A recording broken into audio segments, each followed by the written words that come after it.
آج ہم ایک ایسی شخصیت پر تفصیلی نظر ڈال رہے ہیں جن کا نام اسلامی دنیا اور مغرب دونوں میں گونجتا ہے، ابو علی سینا یا ایویسینا۔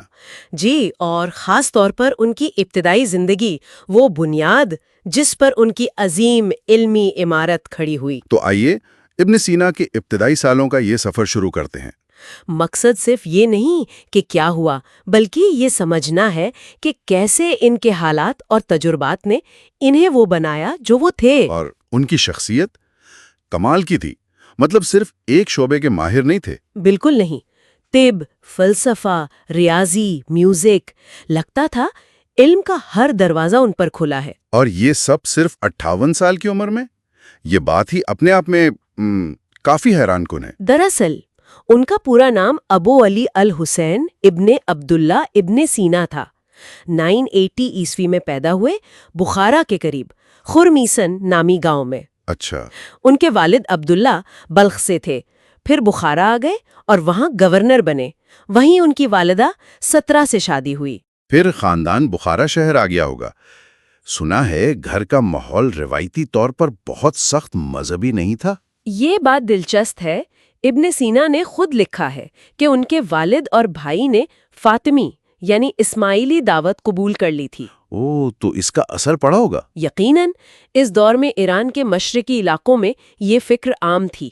گھر میں اکثر روح اور عقل جیسے آپ کہیں گہرے فلسفیانہ موضوعات پر بحث ہوتی تھی۔ تو ایک کھلا ذہن بنانے میں اس ماحول کا بڑا کردار رہا۔ جی بالکل، اس ماحول نے ہی شاید سوال کرنے اور مختلف نظریات کو جانچنے کی عادت ڈالی۔ اور ان کی اپنی ذہانت تو تھی ہی۔ 10 سال کی عمر میں قرآن حفظ کرنا، ادب میں مہارت، یہ تو بس شروعات تھی۔ ہاں، اور اس کے ساتھ ساتھ انہوں نے ایک مقامی بقال سے ہندوستانی حساب سیکھا جو اس زمانے میں عام نہیں تھا۔ اچھا۔ جی، اور فقہ کی تعلیم بھی حاصل کی۔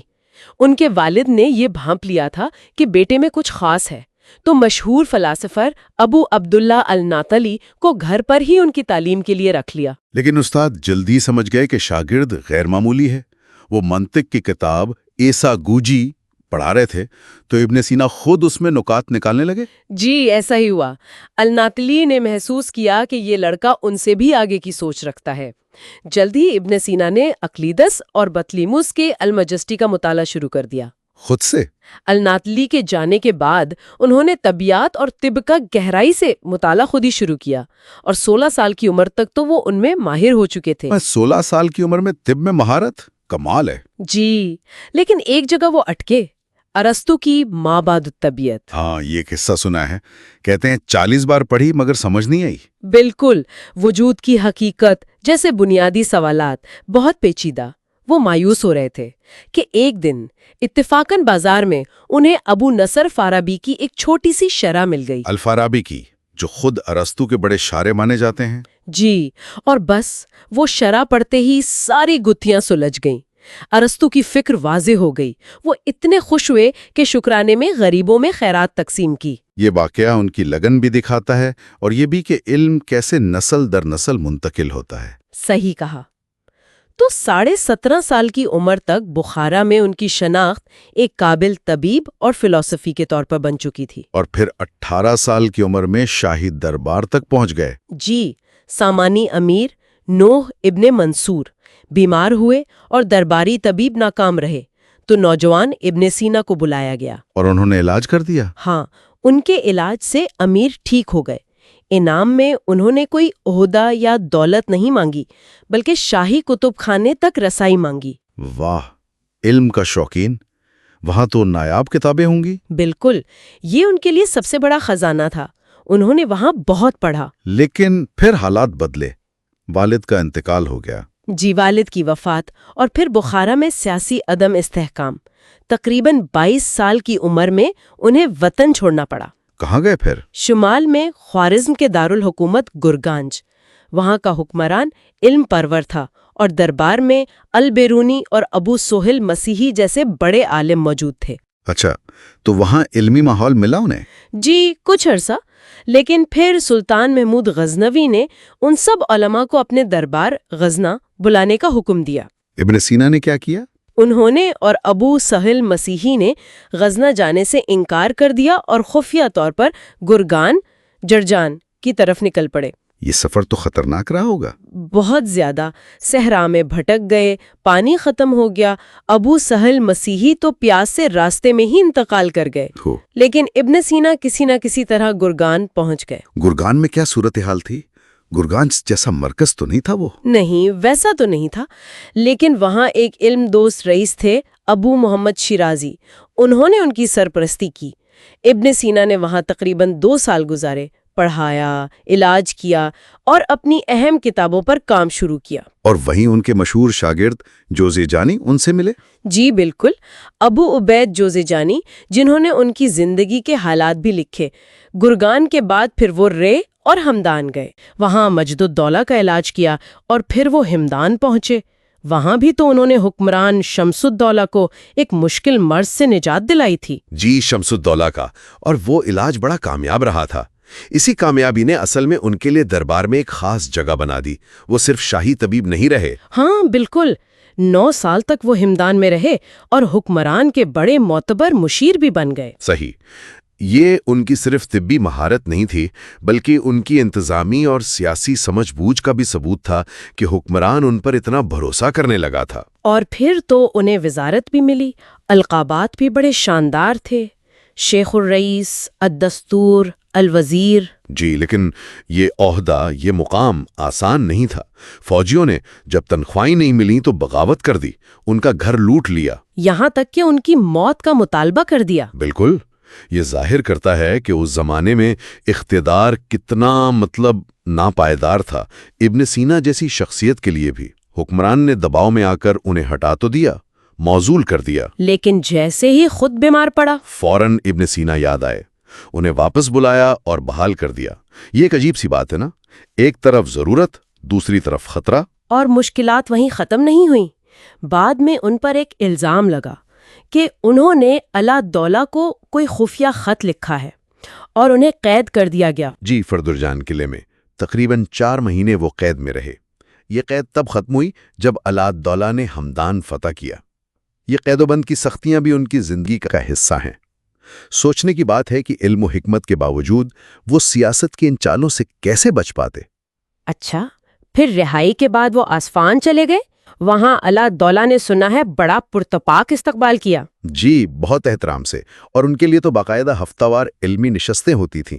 آسفہاں کا دور اصل میں ان کے لیے علمی لحاظ سے بہت ہی زرخیز ثابت ہوا۔ وہیں الشفا مکمل کی انہوں نے۔ بالکل، الشفا جو فلسفہ اور سائنس کا اتنا بڑا انسائکلوپیڈیا ہے، وہی مکمل ہوئی۔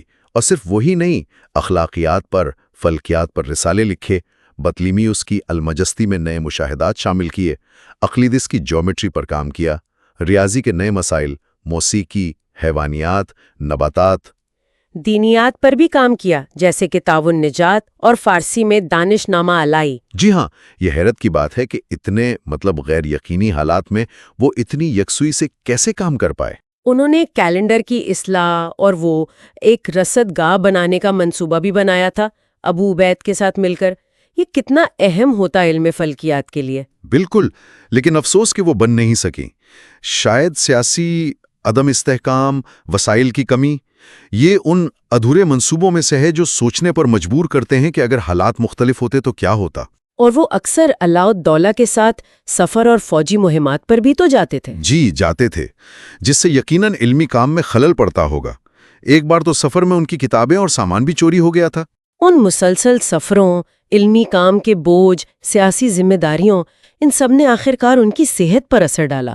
ہمدان کے ایک سفر کے دوران تقریباً 425 ہجری میں وہ کالنج کے شدید درد میں مبتلا ہو گئے، وہی بیماری جس کے علاج کے وہ خود اتنے بڑے ماہر سمجھے جاتے تھے۔ ہاں، یہ زندگی کی عجیب ستم ظریفی ہے۔ انہوں نے اپنا علاج خود کرنے کی کوشش کی، لیکن حالت بگڑتی گئی، یہاں تک کہ آنتوں میں السر ہو گیا، اور صحت کی اس حالت میں بھی انہیں سفر جاری رکھنا پڑا۔ بعد میں تو مرگی کے دورے بھی شروع ہو گئے۔ اصفہان واپس آئے تو کچھ بہتر ہوئے، لیکن شاید پرہیز نہیں کیا، بیماری پھر لوٹ آئی۔ جی، اور جب وہ دوبارہ ہمدان پہنچے تو بالکل بستر سے لگ گئے۔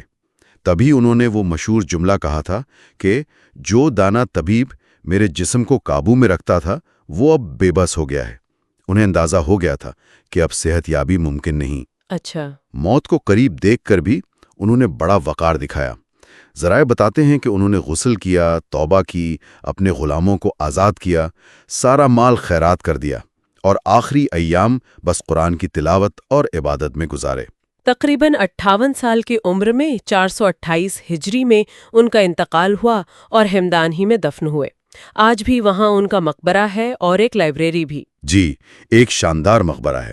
ان کی شخصیت کیسی تھی؟ ذرائع کیا بتاتے ہیں؟ بتاتے ہیں کہ بڑے پروقار تھے، وجیحہ شکل و صورت، گفتگو میں دلکشی تھی، محفل میں ان کا بڑا احترام تھا، کوئی ان کی بات کاٹنے کی ہمت نہیں کرتا تھا۔ اور جسمانی طور پر بھی بہت مضبوط تھے۔ ہاں، ان کی جسمانی قوت بھی جو ہے نا غیر معمولی تھی۔ گھنٹوں لکھنا، پڑھنا، پڑھانا، تھکتے نہیں تھے۔ شاید یہی توانائی تھی جس نے انہیں اتنے مشکل حالات میں بھی اتنا کام کرنے کے قابل بنایا۔ ایک بڑا مشہور قصہ ہے کہ انہوں نے ارسطو کی کتاب ما بعد الطبیعات، جی، المیٹافزکس، ہاں وہی، یعنی وجود اور حقیقت کی نوعیت پر جو ایک اہم فلسفیانہ تحریر ہے، وہ انہوں نے 40 مرتبہ پڑھی۔ یہ تو صرف پڑھنا نہیں ہوا، یہ تو اس کی گہرائی میں اترنا ہے۔ بالکل، یہ ان کی فکری استقامت اور علم کی جو پیاس تھی اسے ظاہر کرتا ہے۔ بالکل، اور ان کی رفتار اور فوری رد عمل کی بھی ایک دلچسپ مثال ہے۔ اچھا، ان کے شاگرد تھے ابو عبید۔ وہ بتاتے ہیں کہ ایک بار شیراز کے علماء نے ابن سینا کی کسی کتاب پر کچھ اعتراضات اٹھائے اور وضاحت مانگی۔ وہ پیمفلٹ پہنچا غروب آفتاب کے وقت، تو ابن سینا نے فوراً کاغذ منگوایا، اسے 5 حصوں میں تقسیم کیا اور آپ یقین کریں طلوع آفتاب تک نہایت باریک لکھائی میں پورا جواب لکھ کر قاصد کے ساتھ واپس بھیج دیا۔ ہاں، راتوں رات؟ راتوں رات۔ یہ تو حیران کون ہے؟ اس سے پتہ چلتا ہے کہ ان کا ذہن کس قدر تیز تھا اور علم پر ان کی گرفت کتنی مضبوط تھی۔ صحیح۔ یہاں تک کہ یہ بھی ذکر ملتا ہے کہ قید میں یا سفر کے دوران بھی وہ راتیں پڑھنے اور مطالعہ کرنے میں گزارتے تھے۔ اچھا، قید میں بھی؟ جی، کیونکہ دن کے وقت تو اکثر وہ درباری فرائض انجام دینے ہوتے تھے۔ اوہ! اور ذرائع بتاتے ہیں کہ صرف 18 سال کی عمر تک، آپ سوچیں، صرف 18 سال کی عمر تک وہ کئی علوم میں مہارت حاصل کر چکے تھے۔ 18 سال کی عمر میں؟ اور یہ مہارت کسی 1-2 شعبوں تک تو محدود نہیں تھی نا؟ نہیں، بالکل نہیں۔ ابتدائی تعلیم میں طب، فقہ، ادب اور قرآن شامل تھا۔ جی، اور بعد میں تو انہوں نے تفسیر، تصوف، شاعری، فارسی، عربی دونوں، منطق، فلسفہ، ریاضی، فلکیات، اخلاقیات، نباتاتیات، حیوانیات، گرامر، مطلب اس دور کا شاید ہی کوئی بڑا علم ہو جس پر انہوں نے نہ صرف مہارت حاصل کی بلکہ کتابیں بھی لکھیں۔ کمال ہے۔ کیا ذرائع یہ بتاتے ہیں کہ وہ ان سب مختلف علوم کو کیسے جوڑتے تھے آپس میں؟ یہ ایک بہت اچھا سوال ہے۔ ان کا کمال اصل میں یہی تھا کہ وہ علم کو نا الگ الگ خانوں میں نہیں دیکھتے تھے۔ ان کا طب پر کام، فلسفے پر، منطق پر، یہ سب اتنا جڑا ہوا تھا، اتنا مربوط تھا کہ صدیوں تک مشرق اور مغرب میں بنیادی ماخذ رہا۔ صحیح۔ اسی لیے تو انہیں بجا طور پر ارسطو کا مسلم جانشین سمجھا جاتا ہے۔ اچھا، ان کی جو مشہور زمانہ کتاب ہے کتاب الشفا، جی، الشفا، وہ صرف طب کی کتاب نہیں ہے، وہ تو فلسفہ اور سائنس کا ایک آپ کہہ لیں جامع انسائکلوپیڈیا ہے۔ واہ! اور یہ اسی مربوط سوچ کا نتیجہ ہے جس نے نسلوں کو متاثر کیا۔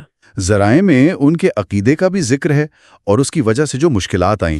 ان کا تعلق شیعہ اسماعیلی عقیدے سے تھا؟ جی، ذرائع تو یہی بتاتے ہیں، اور کہا جاتا ہے کہ اسی عقیدے اور شاید ان کے فلسفیانہ نظریات کی وجہ سے انہوں نے سلطان محمود غزنوی جیسے طاقتور حکمران کے دربار میں شامل ہونے سے انکار کر دیا تھا۔ اوہ، انکار کر دیا تھا۔ جی، اور اس انکار کے بعد پھر انہیں زندگی بھر آپ سمجھیں سیاسی، مذہبی اور فلسفیانہ مخالفت کا سامنا رہا، اچھا، اور اسی وجہ سے وہ ایک شہر سے دوسرے شہر منتقل ہوتے رہے۔ تو مطلب زندگی کافی ہنگامہ خیز رہی ان کی۔ کبھی شاہی طبیب ہیں، کبھی وزیر، کبھی فلسفی کے طور پر پہچانے جا رہے ہیں، جی بالکل، اور اکثر قید و بند یا جلا وطنی کا سامنا بھی کرنا پڑا۔ بالکل۔ لیکن کمال یہ ہے کہ اس سب کے باوجود وہ مسلسل پڑھاتے رہے، لکھتے رہے اور بیماروں کا علاج بھی کرتے رہے۔ یہی تو خاص بات ہے۔ اور اپنی آخری عمر میں بھی جب وہ بیماری سے کافی کمزور ہو گئے تھے، ان کا جو ذہنی سکون تھا وہ قابل ذکر ہے۔ ذرائع بتاتے ہیں کہ انہوں نے بڑی روحانی وقار کے ساتھ موت کو قبول کیا۔ اچھا۔ اپنے غلاموں کو آزاد کیا اپنا مال خیرات میں تقسیم کیا اور آخری ایام بالکل عبادت میں گزارے۔ تقریباً 58 سال کی عمر میں ہمدان میں ان کا انتقال ہوا۔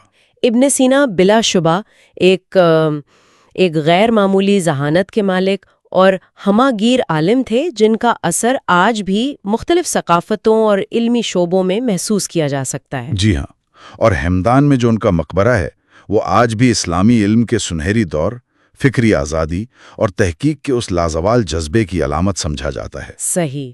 ان کی زندگی یہ بھی دکھاتی ہے کہ کس طرح شدید لگن مسلسل عدم استحکام کے باوجود بھی قائم رہ سکتی ہے۔ بالکل۔